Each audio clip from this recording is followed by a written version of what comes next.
To Tradespoon. My name is Vlad Karpel. I'm CEO and founder of Tradespoon, and today we're going to have a weekly strategy roundtable discussion where we talk about current market conditions and any questions you might have. This is my brief bio. I was executive vice president, head of technology at Options Express from its inception through 2007. Options Express was an online broker-dealer acquired by Charles Schwab. Disclosures are very important. Please read them. If you're new to trading stock and options, please visit optionscreening.com to understand the risk associated with trading stock and options. Also, I'm not a financial advisor. I'm not registered with FINRA or SEC. I'm showing you what I do in my own account based on my own risk tolerance for general education information purposes only. Please consult your financial advisor prior to making any trading decisions.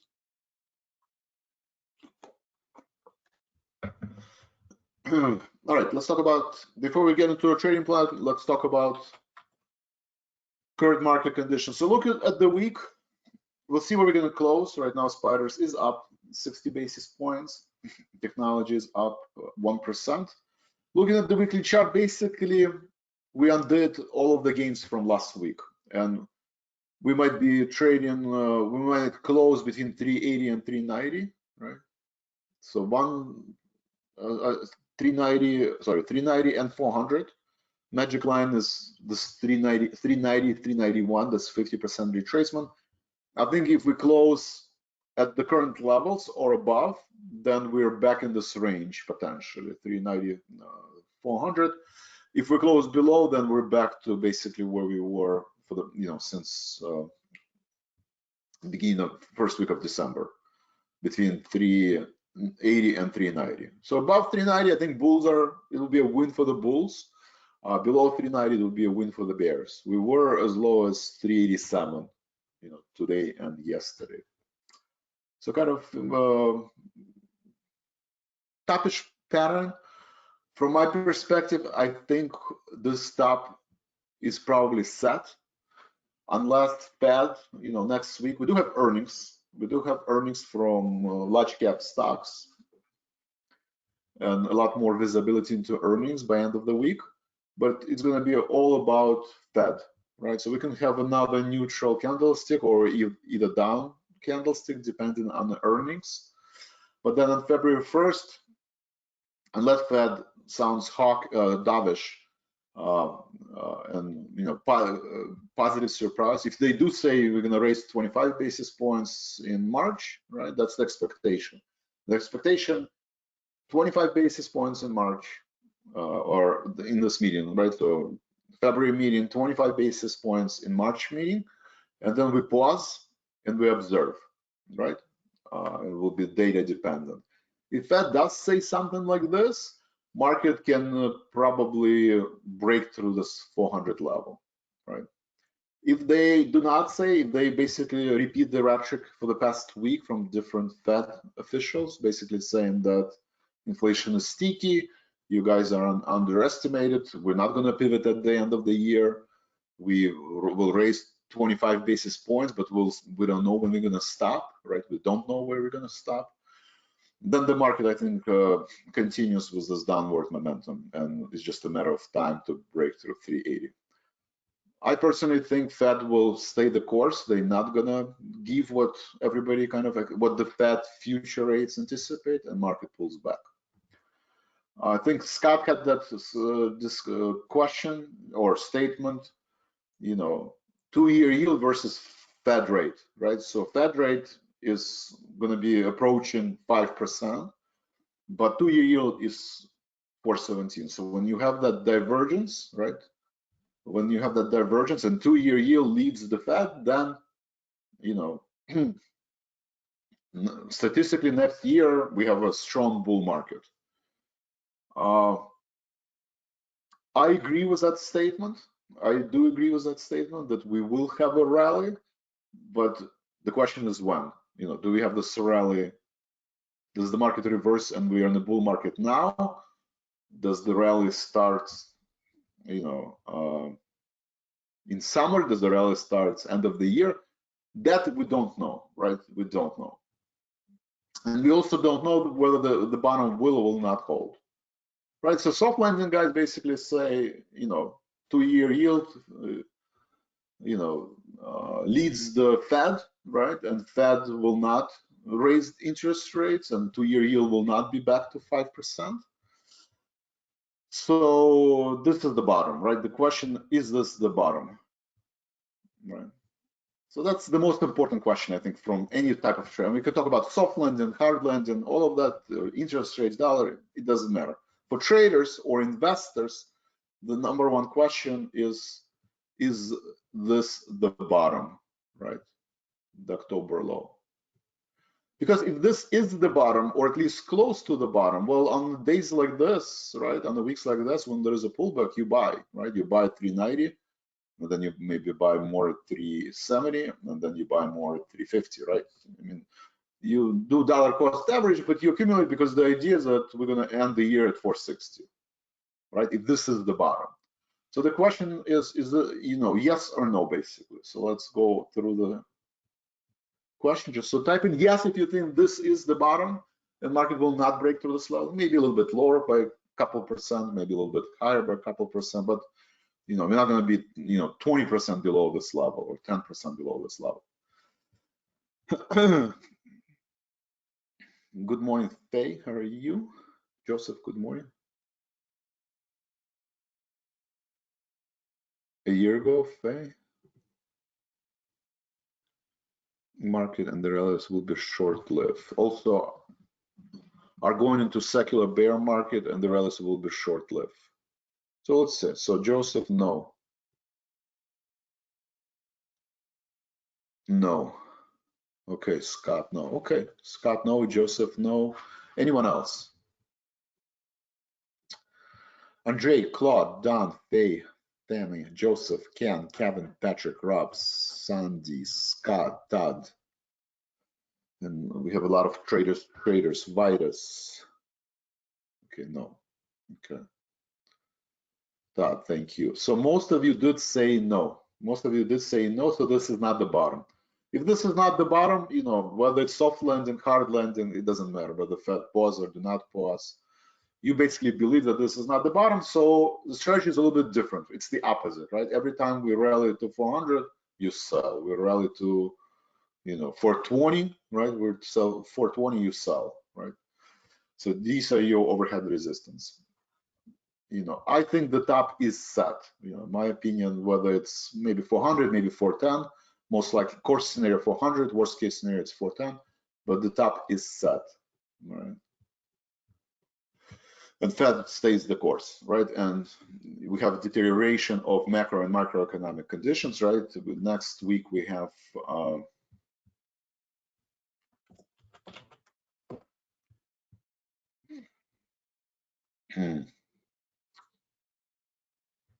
Tuesday. So we have services and manufacturing PMI. Last month, we're in contraction, right? If there's in Europe, data is coming in, they're in contraction, not as worst as everybody anticipated. But I think if the data is worse than expected, right? If we're still below these numbers or below 50, then the market continues the sell-off.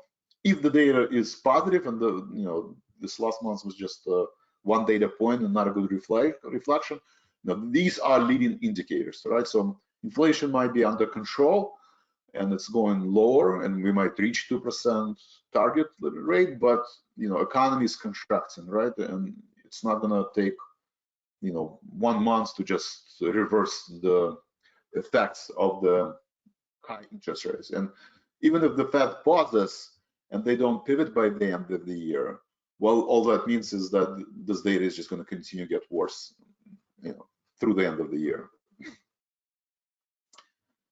And still strong employment numbers, right? So what else? That's about it. I mean, we do have PCE data. It looks like market is not reacting, right? The new paradigm from this week, market is not reacting to the inflation data, right? PPI data was better than expected, similar to CPI, and nonetheless, the only thing that market is reacting right now are the news, what the Fed says, right? Any time Fed official comes out and makes a statement, if the market is overbought, the market sells off. If the market is oversold, market rallies, right? So that's ultimately how are people reacting to the Fed and how they're reacting to the macroeconomic data. So it is all about earnings, right? We have an interest rate, right? So dollar, let's review dollar. Dollar made new lows this week. It's kind of closing at last week low. That's bearish. It's right on that line in the sand, right? It's basically trading at the pandemic high, which is strong support. Again, if you think that the bottom is not set, right? If you think that the bottom is not set, then then dollar goes this way, and that will put pressure on value stocks. And you can see value stocks are actually making value stocks, closing lower, right? They're closing lower than last week. They're basically closing at the same level they've been since the beginning of, well, basically since November, right? So we're closing at October high, basically. We're closing at October high for all the value stocks, right? And we already have information from banks. Energy, Schlumberger today had earnings, didn't really go anywhere despite printing a lot of money. So, one can assume the passive least resistance is to the downside and that this line will not be broken, right? That this is the top and it's set, right? The value stocks. This is everything but high data or technology stocks, right? The passive least resistance is to continue going lower. So that's value stocks. We talked about dollar, right? But if you think that this is the bottom is not set, then the dollar has to go higher. If the dollar breaks down and continues to go lower, right? If we break through this level and kind of repeat this downward momentum that we had in May of 2020 pandemic, that's a soft landing narrative, right? That's a soft landing narrative. Yeah, if the dollar drops below 100, I'm gonna have to scratch my head. Not a lot of hair left, but whatever I have left, I would have to just think about it, right? Because this is a soft landing narrative, right? This is, and then then we have to figure out. But for now, it looks like it's, well, it's oversold. Dollar is extremely oversold, and that's the bear argument. It's extremely oversold. It's going to bounce back. I mean, maybe it's not going to break this high, but it will get close. And then the yield. It's all about 10-year yield. 10-year yield did drop below June high, right? On June 6th, right? The week of June 6th or June 13, we were at 348, and yield dropped. Broke through the December lows, broke through this June high, and yield is going down, right? Also, soft landing guys basically say it's going down because inflation is under control and economy is strong. Hard landing guys going to say that it's going down because the recession is coming, right? And people are moving into treasuries. So a little bit different narrative, both sides. We need more data to decide which way the market is going. Tom, welcome. Depends on earnings. Okay, earnings are fracturing this quarter and will most likely be worse next. Okay, I will see, right? It is a lot of it depends on earnings, right? Inflation, people kind of figured this out, right? Fed, people already figured out like what to expect. I don't think there'll be a lot of surprises in inflationary data. I don't think there'll be a lot of surprises in what Fed will or will not do. I think the surprise can come from earnings, right? Whether it's this quarter or next quarter, we'll see. Right now, it's a mixed bag, right? It's really a mixed bag. You can kind of see banks, credit cards are not doing that great, right? But we talked about Eli Lilly, right? Up 16%, right? So there are positive surprises, right? Who would have thought? STT is up, PPG is up, Netflix is up. So there are positive surprises in the stocks, but in general, banks reported and they're not going really anywhere, right? So You look at KRE, regional banks, pretty bearish price pattern, right? Basically testing 52-week low. So regional banks are not doing great. That's a sign of a concern, right? You have what I think retail numbers are not great, right? JWN retesting 52-week low, Macy's. No, it's actually recovered some of its losses. They were down significantly pre-market, and retail says Target, not that far from 52-week low. Home Depot, I think, was kind of decisively moving down. So on the week, so areas of concern. But for now, kind of mixed bag. It's just, I think, only 10% of S&P 500 companies reported. Next week, we'll get to close to 25, 30%. So a lot more visibility. Schlumberger, I think last time I checked was flat. It's actually turning lower. It's actually turning lower.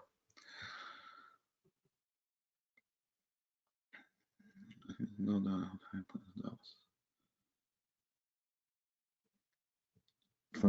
Thank you, Kevin. Thank you, Kevin. Thank you for your opinions on TLT. Price pattern, it looks bullish, right? It looks overbought. This line in the sand, again, this 109, and so short term it's overbought and potentially can pull back if Fed sounds hawkish, right? If the Fed sounds hawkish and they say, no, we're going to keep 5% till the end of the year, then all of a sudden 2-year moves to 5% and maybe a 10-year, moves to, I don't know, 4.25, 4.5.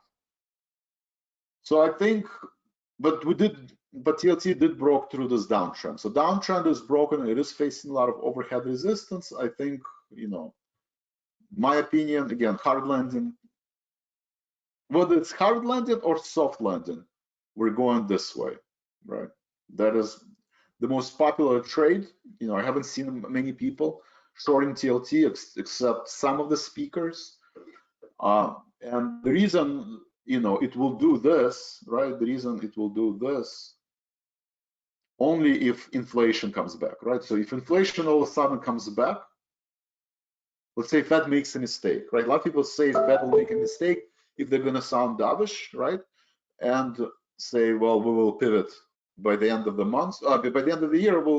Right now, everyone expects the rates to start, for the Fed to start reducing the rate by end of the year, starting November. Like if you look at the futures data and the curve, right, it looks like this, right? That, we will start in November, right? We're in February, right? Maybe we go up and then we're going down. So if that's the case, right, if this is the Fed future trade, right, Fed futures, right? So if that's the case, right, volatility will go up, right? Hard landing guys basically say, sure, that's also possible, right? Still, treasury TLT is going high. The only way TLT is going to go the opposite way if the, Fed is going to target 6% because inflation comes back, which is possible, right? If they pause right now, sound dovish, dollar continues to drop, unemployment is still high, and unfortunately, as long as everybody is unemployed and they have savings, people are going to spend. And if people are going to spend at the prices of eggs, my wife was complaining yesterday. We used to pay $5 for a dozen of eggs. Now we're paying $10. We'd go to a restaurant in downtown Chicago, and we used to pay $10 to get a burger and a Coke. Now it's $20. So, I mean, granted, different inflation in different categories have different, gas prices are down, oil prices are down, wheat prices are down, but, wages are still high and employment is still high. And I think as long as people have money, inflation will come back. Unfortunately, the only way to contain the inflation if people are going to start losing jobs. And we hear this every day, right? Today, Google announced they're going to cut down, was it 5 to 10% of its workforce? So is Microsoft, right? Amazon is cutting down, plus Salesforce. That's, these are large layoffs, right? These are large layoffs, and for now, for now, people cheering, right? These layoffs, they think this is great, right? Not people, but traders, right? Investors. But still, it's a downward slope, and most likely Google, is going to remain under pressure, right? Because they're letting go employees because the revenue from pay-per-click will continue to decrease, right? All the companies, everybody's saving money. Where do they save money? On marketing costs, right? On licenses, right? Maybe they don't need as many technology licenses. Maybe half of the people don't need Excel licenses for Microsoft because they're working remotely and and whatever. And they're letting go of people, right? If they're letting go 10% of its works, then they don't need 10% less Microsoft licenses, right? So Microsoft announced earnings, all of a sudden, all technology firms letting go 5 to 10% of its workforce. That's thousands of licenses, right? Thousands of licenses. So it's just a question when. When do we start seeing these numbers? Is it this quarter, next quarter? That nobody knows. So my opinion on TLT, this is one of my largest positions in my personal account. I also have it at Tradespoon, Yellow Tunnel. Have a position. Short term, it's overbought. I maybe consider selling calls or maybe buying puts, hedging your position. But I would personally add if it drops back to 100 after the Fed, right? After the Fed, which is February 1st.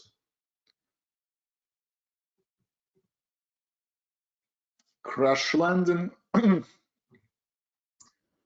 To me, crash landing, these are all the terms, right? As a trader, you don't really care if it's soft recession, mild recession, hard recession, prolonged recession. All you need to ask yourself as of right now, right? We can guess will it drop to 300, will it drop to 280, 260. These are all guesses. They're probably really unnecessary at this point. What is the most important to me as a trader, because I have to put on position, will this level hold? And at what point we might retest this level, right? At what point do we retest this level? Do we retest this in the next 2 months? I think that's my core scenario, right? My core scenario, we do retest this, in the next couple of weeks, we have something like this, right? And we have a retest. We might or might not break it, right? So this would be test 1 by April, right? And then we might bounce back again into, summer. And then we break, right? So this is test 1, and this is test 2. And I don't know, will it hold, will it not, will it, so that's what I'm concentrating on. At what point this will be retested, and then I'm concentrating is this the top or close to the top? So as a trader, that's all I know. If it's close to the top, then my strategy is sell at 400. And if we will have retest T1 and T2, obviously I want to close some of my short position as we approach in T1, because I don't know if it's going to be broken. So my goal is to close my March positions at T1 and continue to accumulate bearish positions into T2, right, which would be second quarter. Any other questions? Okay, so these are all the macroeconomic conditions, but there's a lot of if statements, right? A lot of uncertainty, and people don't like uncertainty. Market doesn't like uncertainty, even though VIX is below 20, right? VIX was at 18 handle. Despite all the uncertainty in the market, Russia-Ukraine war, China reopening, interest rate, recession, nobody knows whether we will or will not have a recession. We're still trading by definition a bear market, and VIX is at 18, right? A lot of complacency in the market. So it's, half of the people believe soft landing, half of the people believe, crashing landing, the way Kevin described this. So what do you do as an individual investor? How do you resolve this? Again, most important is concentrating on your process, right? Everything is nice and wonderful, but the process is the most important, right? We have good, I made some trades where I made money, I made some trades where I lost money. But when I lose money or I make money, it's all about position size, right? As long as I have cash, right? I propose if you're in soft landing, if you're bullish on the market, which majority, I think at least half of the people are bullish, you keep 30% of your portfolio in cash. If you're bearish, I propose have higher average, on average, have higher 50% of your portfolio in cash. And then it's all about position size, right? If you're trading, if you're selling call spread or you're selling put spread, you look at the worst case scenario, make sure you don't lose $250, right? That's the most important rule. So Todd talked about ALY. So I want to make sure I don't just cover good trades, right? Sometimes you make money, sometimes you lose money. But the idea, right? ALY, depending on how many contracts you bought and what your position size, right? So I sold for 20 cents and 10, 28 call for 28 cents, 23 put for 10 cents. Also did the hedge. So, I sold, let's say I received 20 cents and I closed for $1.35. So I lost $1.10. Not a good trade, right? 5% loss of the underlying stock. Not a good trade, but it depends. But it's not a good trade if I lost more than 2.5%, right? If I did on the $10,000 portfolio, if I did 3 contracts, I would grade myself as a D, right? I deviated from my trading plan, right? My trading plan is 10,000, right? My trading plan is 10 on the $10,000 portfolio. The risk is $250, right? So if I did 2 contracts, and I'm analyzing this trade, if I did 2 contracts, I would give myself a letter B. I thought LI Financial was one of the weaker stock, right? They sold off the most. Regional banks, this is more of a digital bank, but irrelevant. They're all had bad earnings. None of them, So that was my rationale, but it did move beyond the estimated move analysis, right? I thought it's going to move only 10%. It moved 15%, right? So it happens, right? Sometimes Netflix moves 20%, or sometimes Amazon moves, 25%. It happens. It's, recently it's been more often than not. Main reason because VIX is low, right? VIX is 18. You just don't get enough premium on these options, right? If VIX was at 30, the move would be the same, but I would get more premium. So one conclusion you might say, listen, when VIX is at 1820, I'm not going to sell iron condors, right? It's possible, right? The idea is to sell premium when volatility is high. When volatility is at 18, maybe you just don't sell premium. You just buy puts and calls. That is something I would put down in a journal, right? This is something that I would put down in a journal, right? Because it is very important criteria, right? You usually sell premium when VIX are low. So you sell credit strategy when VIX is low. And earnings, there is a spike in volatility, and you assume that volatility is going to collapse, but nonetheless, you're not getting the same premium when VIX was at 35. So that is the risk to doing iron condors, even with earnings announcement and even with all the uncertainty when VIX is at 18. If VIX was at 35, this trade would be probably successful. At VIX 27, that trade would probably be successful. But at 19, the trade went against me. So that's the most important, right? So if the point is, if I put 2 contracts, I would grade myself B. If I did 3 contracts, I lost $330, a little bit more, depends on your personality. I would put B, that's just me. But if I did 4 contracts, I would grade myself D. Because I just bought too many contracts, right? I bought too many contracts and I lost more than 2.5%. So every time I lose more than 2.5%, the grade is D. I go back to journal and I try to figure out what is my rule, right? In the journal, I have rules, right? And these are main rules, right? Cash position size. But maybe you basically have a new rule that says if VIX is under 20, I will never sell earnings strategy again. Right, that's my rule. It's possible. Granted, not all the trades going. We had this week United Airline that worked well, right? Last 7 days. United Airline kind of worked in our direction. Procter & Gamble, right? Also was successful trade. So they're not all losing trades, right? You still, 1 out of 10, 2 out of 10 trades will be losing trades over a long period of time, but you might have a rule that says, I'm not going to trade when VIX is at low range, I'm not going to sell iron condors, doesn't matter what it is. Or you might say bid and ask, right? Unless option trades in pennies, I'm not gonna trade, right? And that would be, or unless volume is above 5 million shares, I'm not gonna trade. This is all depends on your strategies, on your experience. Just for some people it works, for some people it doesn't. But the most important is to have a checklist, right? So before you enter, there is no universal checklist. I proposed the most common, right? The most common positions and account value. Those are the most important, because you can break all the rules in the world, but as long as you're not risking more than 2.5% of your account value per trade on average, then this is fine. So this is the most important rule, right? Number of positions and account value, right? You might have rules that says, I don't revert, I'm not going to change the trend unless you have 2 to 3 days confirmation. I don't break trade, legs of the spread unless it reaches key support resistance.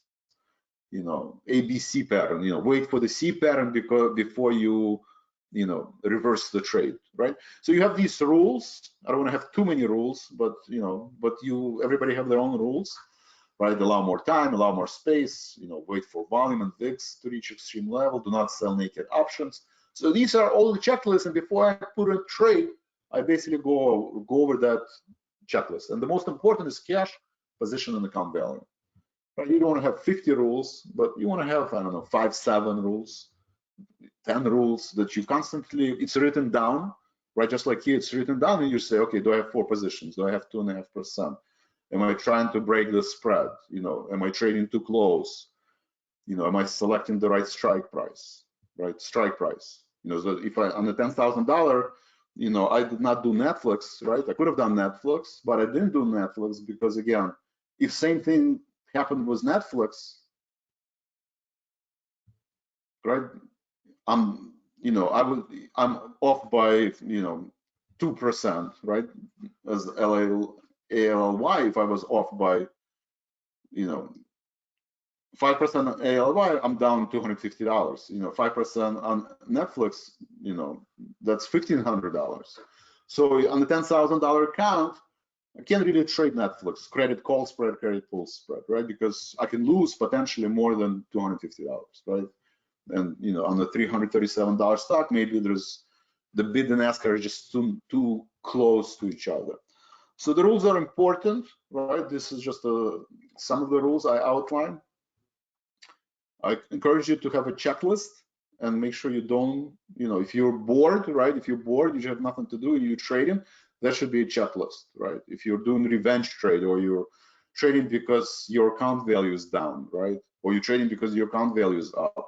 Very important to be, self-aware and go through this checklist to make sure that you do not break the rules. And then you put on the trade. All right, any questions?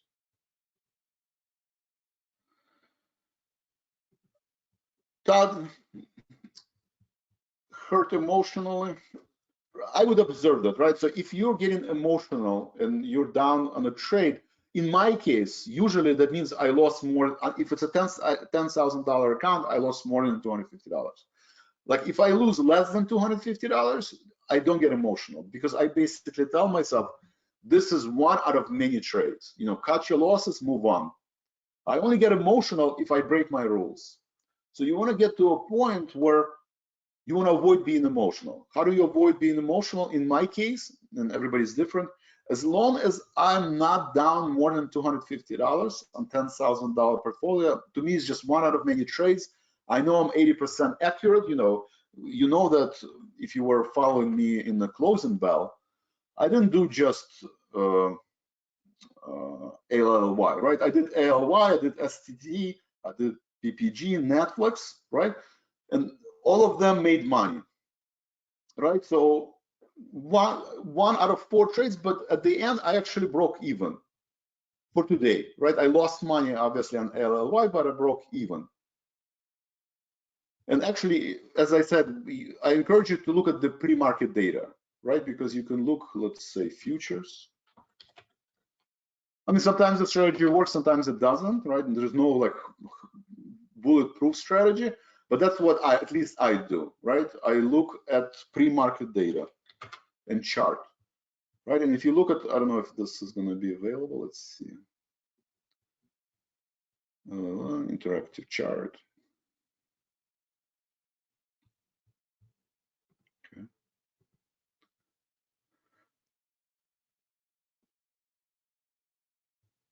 Let's do 1 day, and let's do extended hours. Okay. So when the market, I always say wait for 7:30, right? Wait for 7:30. So market 7:30 it started, it did gap up to $28, right? So in pre-market session, you could have bought the stock at $28, right? So I propose, I don't have that I don't have just pre-market session integrated in the trading. And this is, again, you need to have enough cash to do that. But I propose you look at the pre-market session, you look when the conferences start, right? Conference started actually at 8 o'clock in the morning, right? And as soon as the conference started, it's actually, I think, started at 9, right? If the stock price gets close to your strike price, 28, then you buy a stock. Sometimes you do have these reversals, but at least you have a cover call. So if you do have a reversal, you're making money on a short call. But this is one strategy. In this specific case, and in my experience, most of the cases, there are obviously exceptions, right? We had it with TSM, not TSM, I think, what was it? I think TSM. So you might get a reversal to the downside. It's possible, but most of the time, if you do have this large move, there's a continuation, right? There is a continuation. So this is what I do, and you've seen me do this. What did I do? TSM, I think, right? TSM. Last 30 days.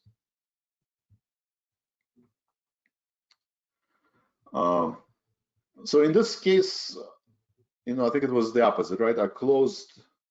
Oh, no, it did work. Sorry, TSM did work. So I bought TSM, but I bought it when market opened. If I did it before, it would be even more. I bought it at 85.76 and closed at 87.30. So basically, I recovered, most of my losses, right, from 85.76 to 87.30. But the option, that I sold for 42 cents, I lost $2. So that strategy does work most of the time, right? If the Thailand Semiconductor announced earnings, you look at the pre-market session, and if it's close to your strike price, something extraordinary happened, right? LI Financial had an extraordinary earnings. They're adding accounts, they're generating more cash than everybody expected. It's an outlier, right? It's an outlier compared to other banks like PNC. You can say that one is online, the other one is not, whatever. But they're all targeting the same customers, maybe different demographics. But nonetheless, that's my point, right? That's my point. So if you're getting emotional, usually that means either too many positions or position size is incorrect, or it's a drawdown, right? One of the key factors that can cause you to get emotional is the portfolio drawdown. Do I have it here? Well, it's this, right? It's number of position times. So if you have 4 positions like LLY and one is down 2.5%, and you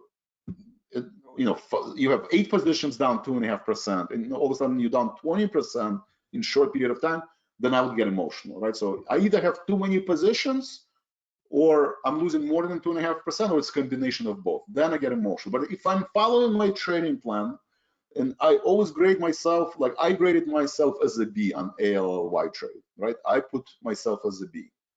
As long as I have a B, I actually like it. When I went back to school, like I'm conditioned that A's and B's are good, right? And nobody ever my parents never told me, you're not doing a good job if you got a B, right? But if I get a D, I'm conditioned, my parents didn't even have to tell me, like I would feel bad. If I got a D on chemistry test or biology test, that's when I get emotional. So keeping journal is important, grading yourself is important. I think as long as you have A's and B's, you're a good student and you will make money in the long run. You might have bad week, you might have bad months, that all happens. But over a long period of time, you will continue to make money. if most of your grades are D's or C's, right, you could have, you know, whatever, you could have done 6 contracts, right? I mean, it is possible that another person could have done 6 contracts in this case, and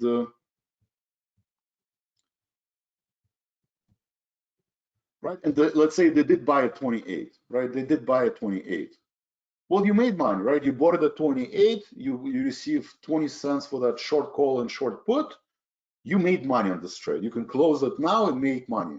But if you did too many trades, right? If you did 4 contracts, I would grade myself C. You know, I got lucky. The stock didn't have to continue, right?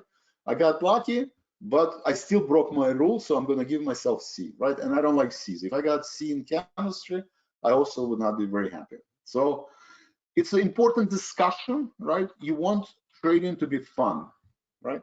You want trading to be fun, right? And if you have C's and D's, that's not fun, right? You're not. This is, you know, it's just you know, roller coaster. But if you always have A's and B's, like I personally enjoy school, like I would love to go back to schools because you know most of my grades were A and B's. I mean, all my grades were A's and B's. In trading, sometimes you get C's and D's, right? You know, which is okay. I'm the kind of parent that, you know, my daughter got a C. You know, I didn't lose sleep over it. I know once in a while you do get C's and D's. It's fine. But, you know, as long as most of the time A's and B's, you're not going to get emotional.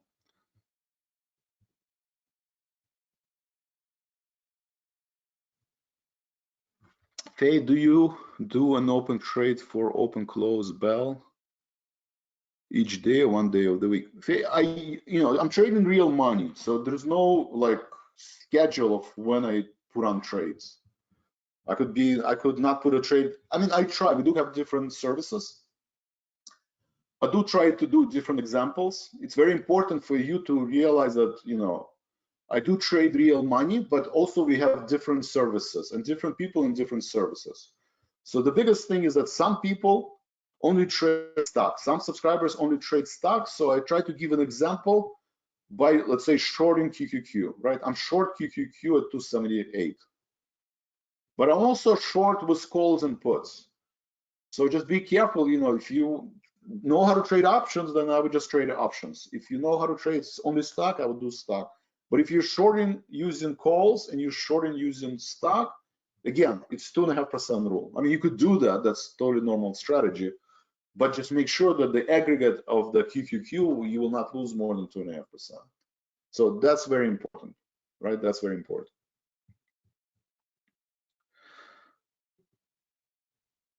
For March, any changes to XLF position? I am not, right? Question was on XLF. You know, XLF, it's a pretty bearish price pattern, right? It's a pretty bearish price pattern. And I think there will be a continuation. It's a March position. I still think it's going to do something like this. But the clock is ticking, right? We're in the middle of January. We have 2 months. It is, you know, the only way I think this can happen if Fed makes a mistake, right? Fed comes out and say, listen, guys, we are declaring a victory. Inflation is under control. Let's pause. By the end of the year, we're going to pivot. Economy looks great. Everybody, you know, employment looks great. You know, and then XLF will jump to 38. And then the smart trade will be a losing trade. I think this is a worst case scenario. That's not my core scenario. My core scenario that Fed stays the course. You know, they basically say, listen, we need to, you know, and Lagarde talked at Davos. If you look at the press conference, ECB chair, Fed chair, or equivalent of Fed chair, basically Lagarde talked, and she said, inflation is here, it's sticky. Yes, it's improving and it looks good, but we have to stay the course. We have to stay the course. We're going to continue raising interest rates, maybe not at this 50 and 75 basis points, maybe low, but we're going to stay the course. You know, and I mean, market rallied today after her comments because it was oversold. But you know, if Fed has something like this, then I think this is not on the table.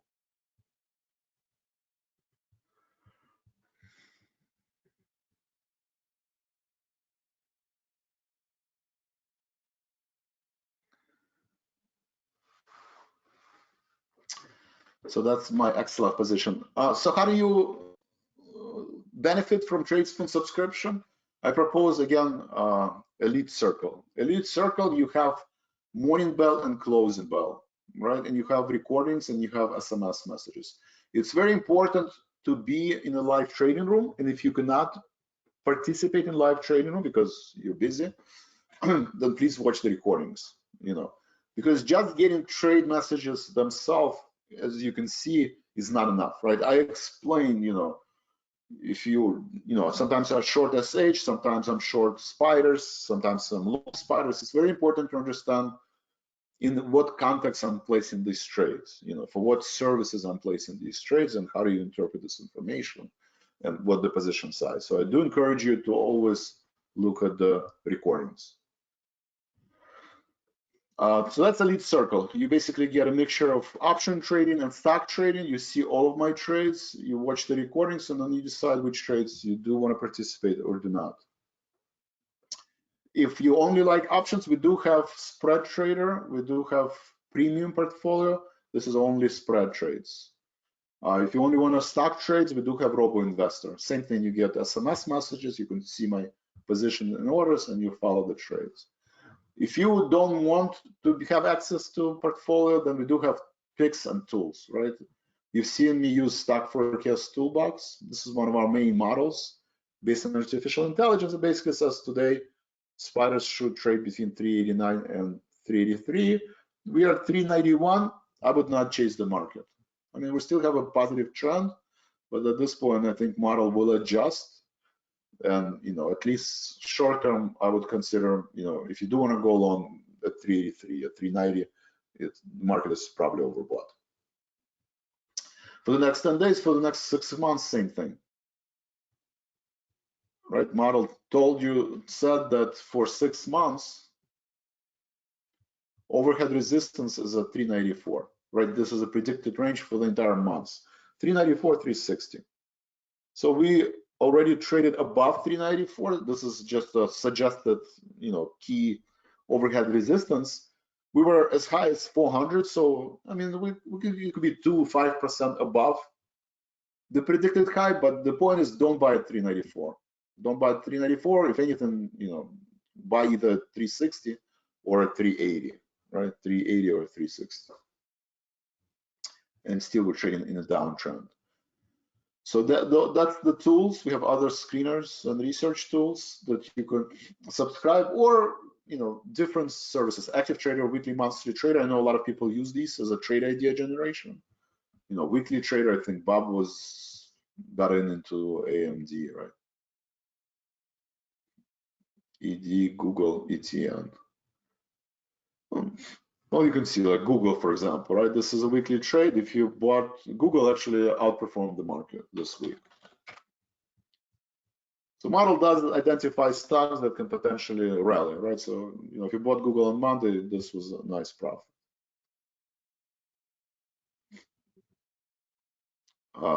Okay, ED actually pulled back and eaten. So these are idea generation with specific entry and exit point and strategy. And just different active traders for short-term interval, weekly trader for weeklies, monthly for holding position for months. This is holding position for weeks. This is for a couple days. Any other questions?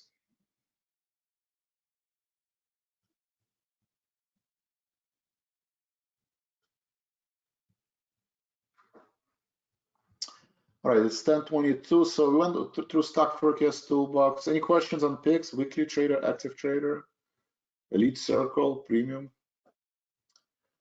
I would look at market newsletters. So almost every day, I think every day you either get a market commentary or you get a video, right? Where I actually explain support level, resistance levels, and where I think the market is, right? Like a 5-minute version of what I covered, today.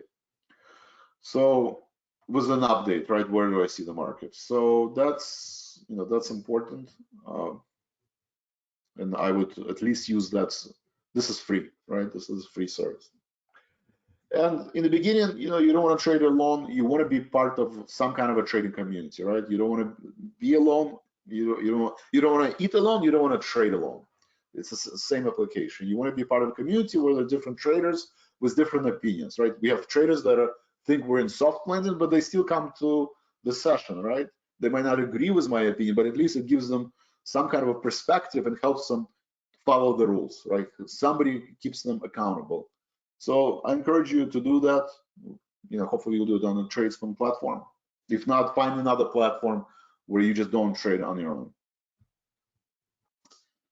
All right. Any other questions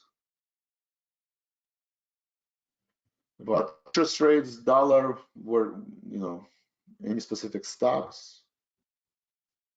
So bulls are in control today. It looks like it's going to be a win for the bulls today. I mean, still probably going to close, down week, but above this level, right? Above 390 level. Oops.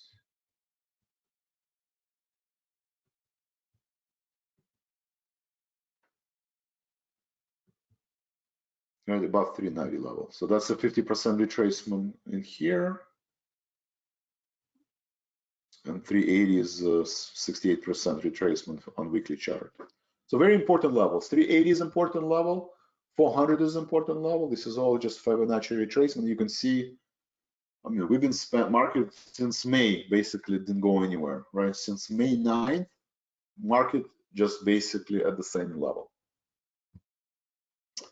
So again, just shows you how much uncertainties there are in the market and how divisive the market is, right?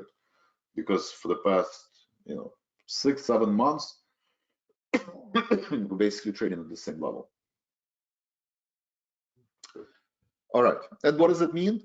It means we're probably going to continue that. I would not be surprised that in the next 8 months we're back to 391 level. The question, what happens, between now and 9 months, right? Will this hold? Will it not?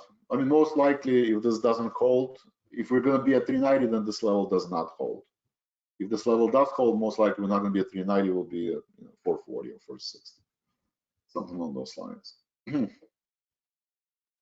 So how do what do you do? Again, the most important, what's the best strategy then? If the past 6 months market is at the same level, these are iron condors, right? Iron condors sell in premium, or if you don't trade options, you want to be long and short the market at the same time, right? Maybe you want to find 2 strong stocks, right? If you don't trade options, maybe you find 2 strong stocks and you buy them, and maybe you find 2 weak stocks and you sell short them, right? So you do kind of a pair trading, but you want to have bullish and bearish positions at the same time.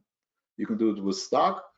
If you're not comfortable shorting stock, then do dollar cost average, right? Because if you bought at 390 on average, that's your price, then you're basically flat for the past 7 months. But if half of them you bought, at 390 and half of them you bought around 360, well, then you're up in the past 6-7 months. So it just depends.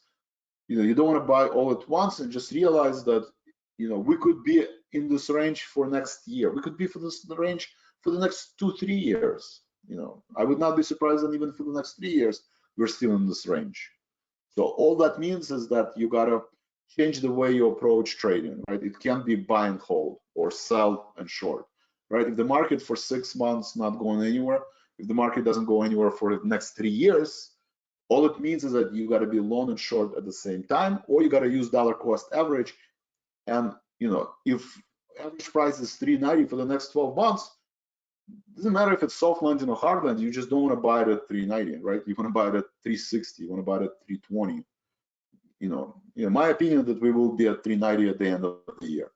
So will I buy now? Probably not, right? Probably not. But will I buy at 340, 320? Probably yes. So that's how you want to approach the market.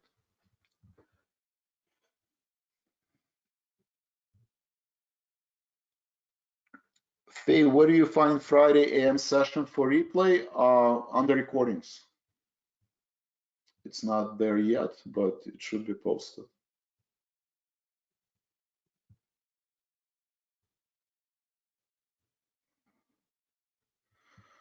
Not sure where it is. The last one.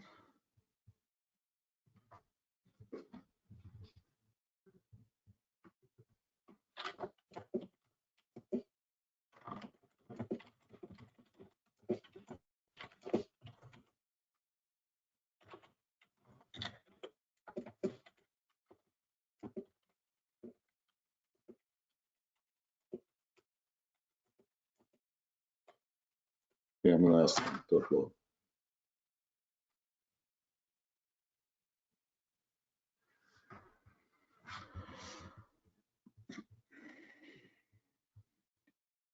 Any other questions?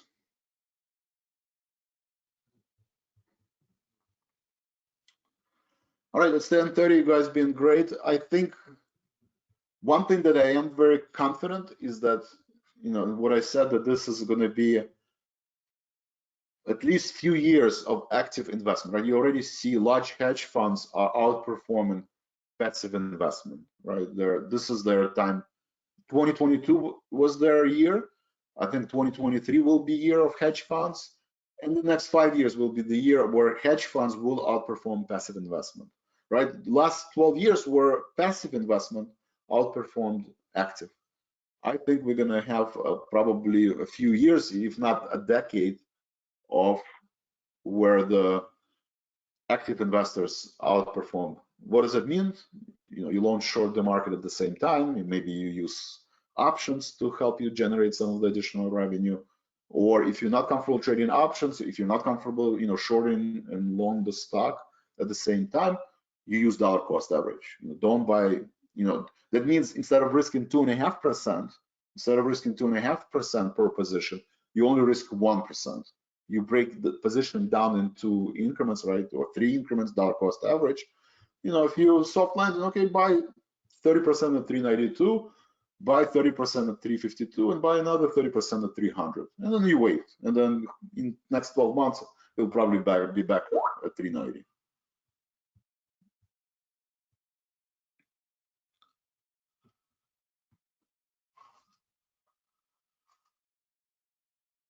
All right. Any other questions? All right. That's all I have. Have a great weekend. Enjoy your time with friends and family. The idea is to learn, right? So if you did get emotional this week because, some trades went in your direction, some did not, reflect. Look at your journal, reflect, why did you get emotional? Ask yourself multiple times. If you got emotional because, I made a mistake, I apologize, But if you got emotional because you put on too many positions, or position size was inappropriate, go back and try to, learn from this experience, right? Try to learn from this experience and adjust. All right, have a great weekend. Enjoy time with friends and family, and I will see you later. Thank you. Hey, thank you. Joseph, thank you. Todd, thank you. Faye, yes. Better success next week. Thank you, guys. Take care.